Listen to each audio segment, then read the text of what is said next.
And this particular French, fuck.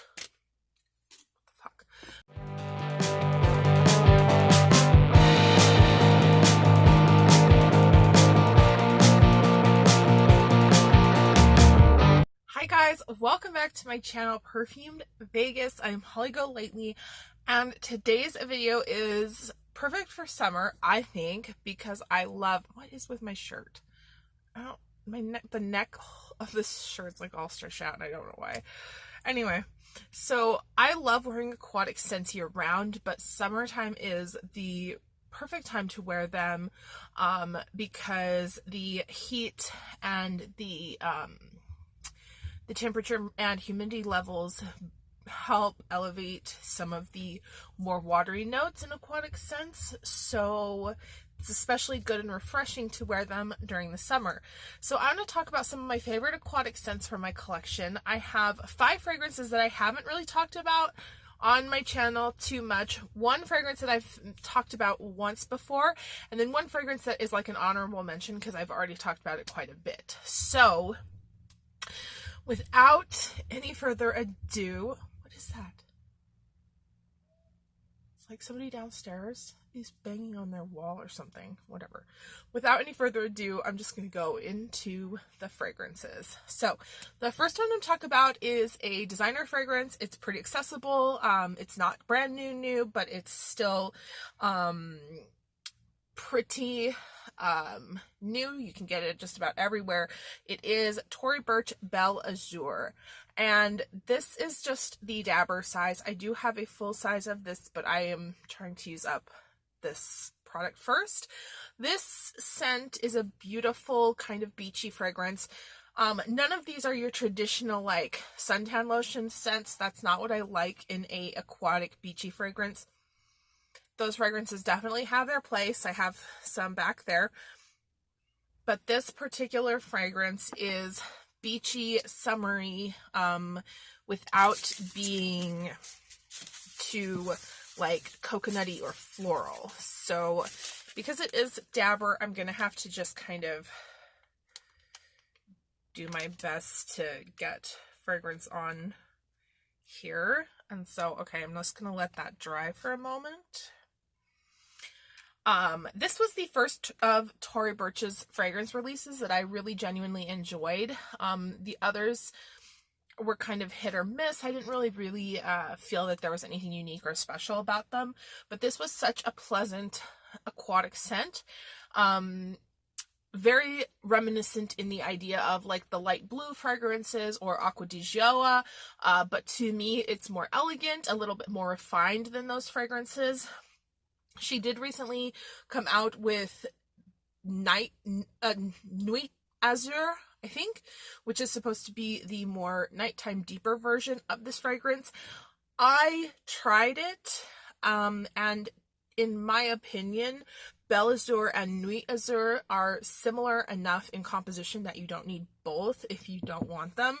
So I already owned Belle Azur, so I'm fine.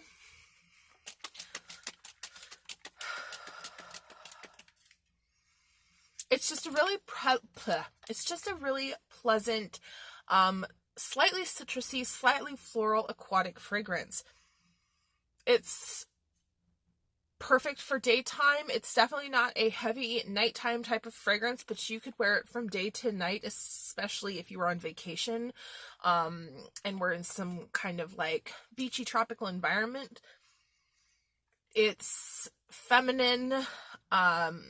I do find that it's probably more feminine and definitely not something that most men would be interested in wearing, although I do have some unisex as well as more masculine fragrances here. Belle Azur is just a pretty aquatic florally scent for people who like that sort of vibe, but want to maybe just not smell as common as light blue or Acqua di Gioia. So not trying to be offensive. I'm not trying to put those fragrances down. Every perfume, every fragrance has its place. But I have said before that those are not my style. This is more my style of feminine aquatic type florals. Yeah, so that was Tory Burch Belle Azur. I love this mini too. It's super cute. Looks just like the full size. The next one is another Aquatic floral. I've talked about it before on my channel. It is a discontinued scent. It's a little bit harder to get your hands on, but if you are interested enough in owning it, you can still find it on eBay or third-party sellers. I don't find it often for below $100. So you just have to decide whether or not you want to take that chance, or if you just are happy hearing about the fragrance and seeing the fragrance and calling it good. This is the Balenciaga Paris Edition Mare. This was a limited edition fragrance, came out in 2015 for the Balenciaga Paris line. They had a edition low, or an edition low, or I think it's just Balenciaga. I think it's just Balenciaga Paris Low. They had l'edition Mare. I think they have a rose edition. Some of them are more easily accessible. I think Low is pretty easy to find. I think the rose is pretty easy to find. The edition Mare is a little bit more difficult. It's fairly like spicy powder. It's like a spicy floral aquatic. This particular scent has a little twist of the Paris DNA, the Balenciaga Paris DNA. So if you like that scent, you should like this as well. But I actually don't like Balenciaga Paris all that much. It's too floral. It's a little too powdery. It does give me a headache. However, Balenciaga Paris Edition Mare is aquatic, woodsy, and spicy, and it's actually quite different than Paris.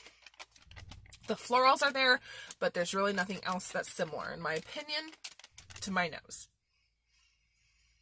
This scent to me is just gorgeous. There's not a lot of longevity here, and it's not exactly like super unique or groundbreaking. Very similar to Wood Sage and Sea Salt by Jo Malone, except you're getting a little bit more watery floral here. But it has that kind of woody, salty note. Definitely not something that you need to like desperately add to your collection unless you were a Balenciaga fan. But I just love this presentation. I just love this flacon. I just love this scent. I blind bought this from the Neiman Marcus website in 2015 when this was released, and I was really, really afraid because I didn't like Paris, and so I was hoping it would be good, and it's just so beautiful. It's definitely a blind buy that was so successful. I can't say enough good things. I really don't. It makes me sad that this was so limited and that it is a little bit hard to find now, because I wish I could talk about it more in videos, especially in lists like this.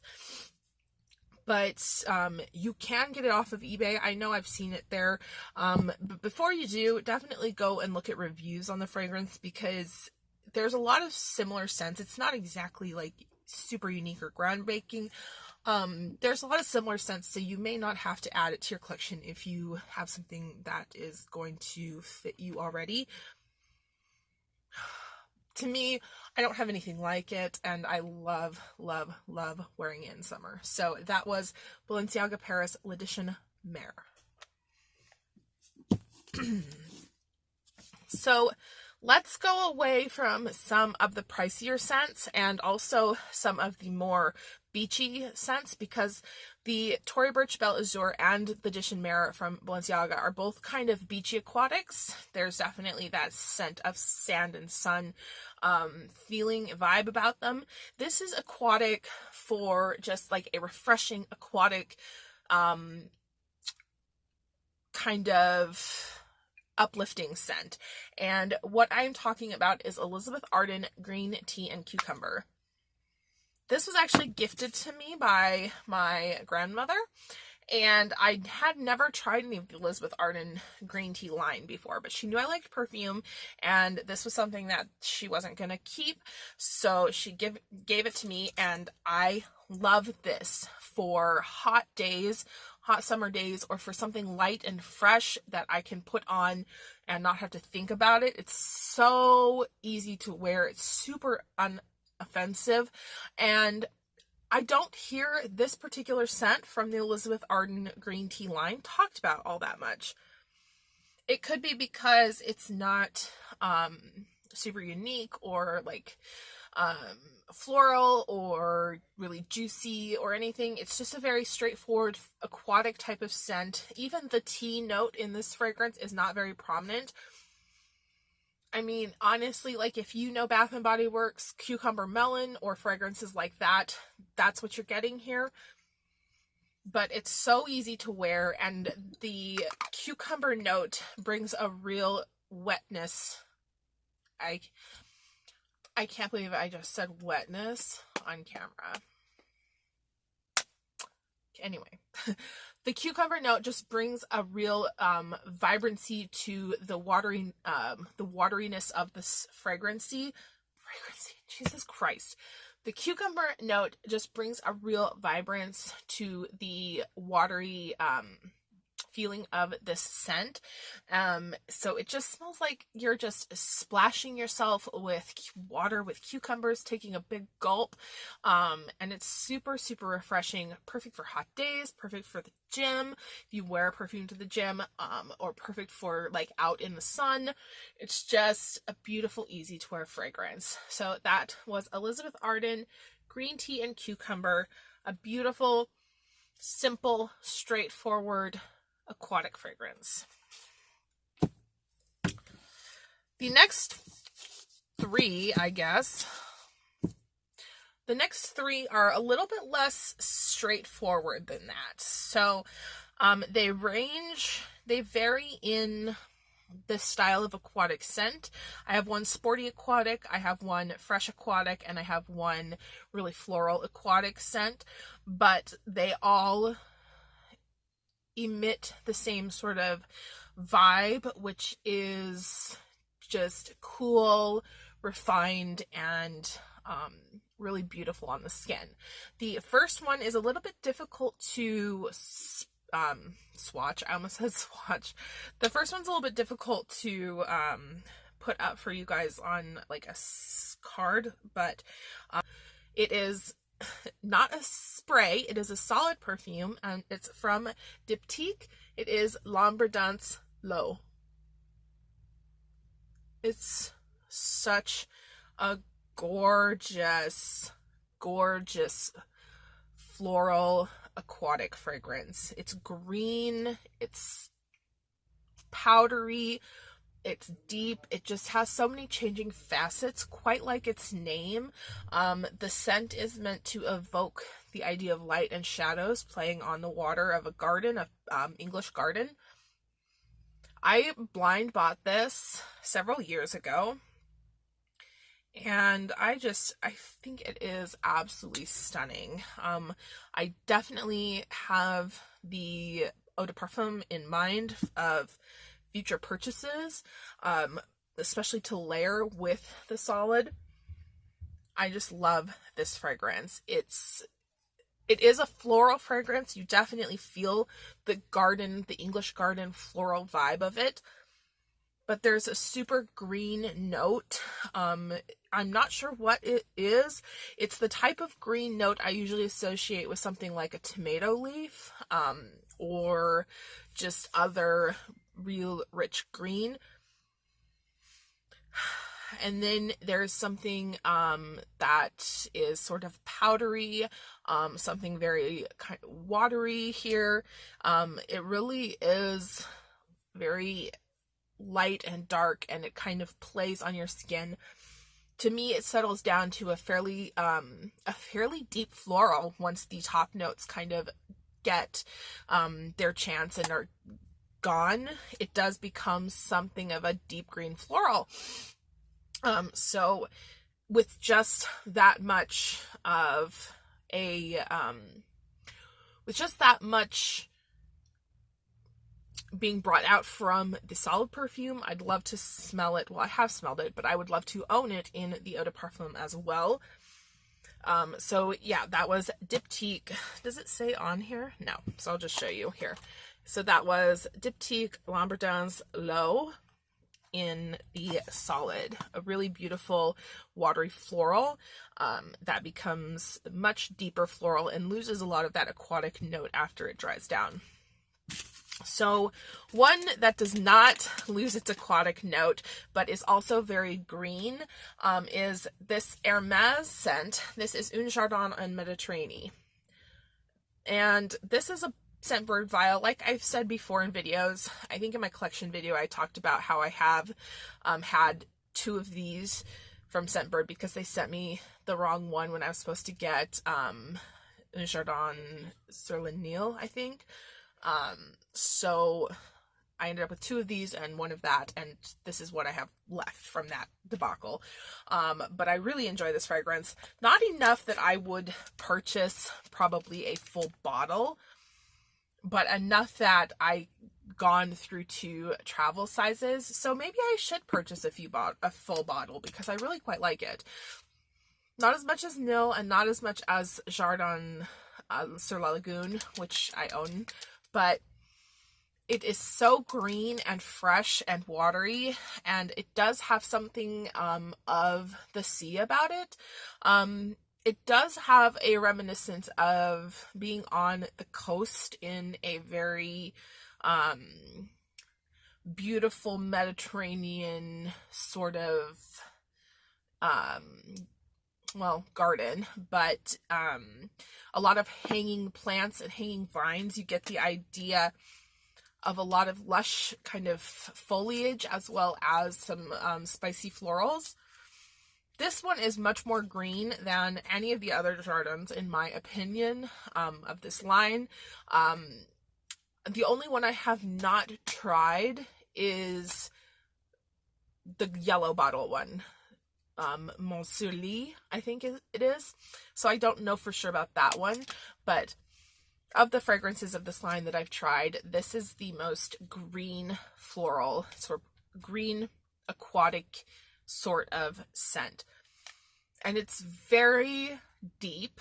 I think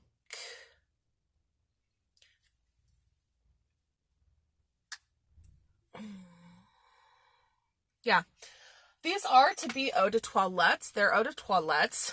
They are to be more of a refreshing summer line of fragrances.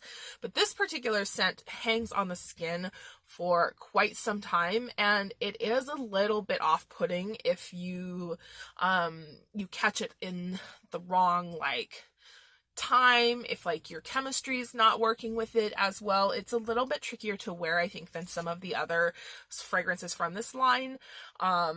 I'm surprised it wasn't discontinued or hasn't been discontinued yet, or maybe it has and I just don't know that yet. But Hermes Un Jardin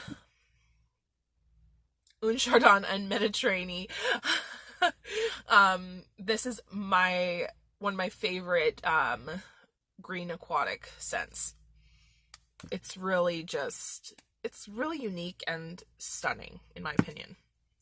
And then another one that's, for some reason, these are all in travel sprays, small bottles.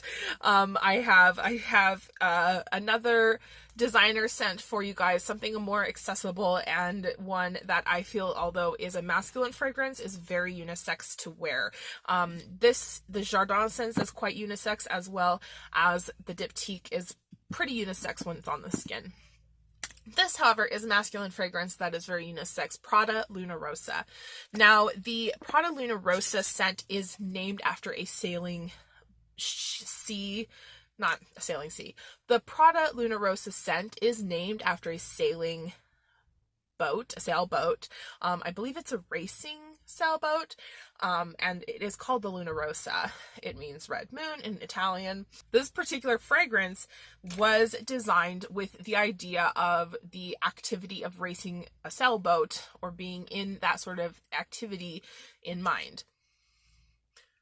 It's beautiful. I don't understand, first of all, why more people don't prefer the original Luna Rossa.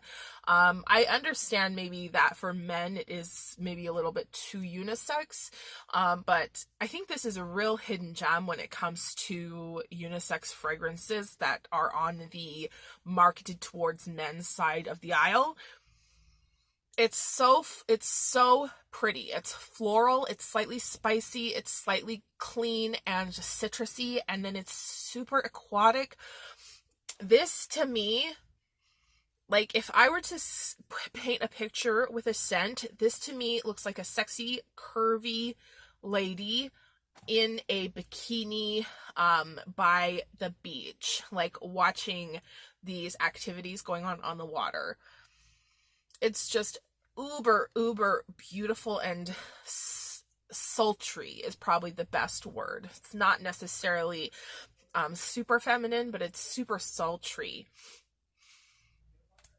I honestly didn't know. I've told this before. I've said this story before. When I first got these, I didn't know that this was a man's fragrance. I thought it was a woman's fragrance. And it wasn't until I was going to try to see if I was going to buy a full-size bottle that I found out it was men's. I have 2 travel sprays right now, and I just love this fragrance. If you are looking for a new, unique summer scent that can be worn day or night, especially, you can definitely take this into the night, but it is an eau de toilette, so it's not super heavy. Check out Prada Luna Rossa. It comes in travel sprays, it comes in regular sizes. It's super good. It's one of my favorites to wear when I want to wear a spicy aquatic type of scent. Oh, so good. And then, of course, my honorable mention for you guys, I talked about this in another video, so I'll link that for you so you can find out more about it. There is 8 & Bob Cape d'Antibes. I really just find this so beautiful. It is a masculine fragrance, but as always, it's perfectly unisex. If you like especially a very clean sort of aquatic, this is perfect for you. It doesn't have super high sillage or longevity, but it is quite clean, spicy, fresh aquatic scent. I don't know why people don't talk about Cape d'Antibes as much as some of the other 8 & Bob fragrances. It seems to be not as popular, and I don't understand why, because I find it beautiful, and I absolutely love this fragrance.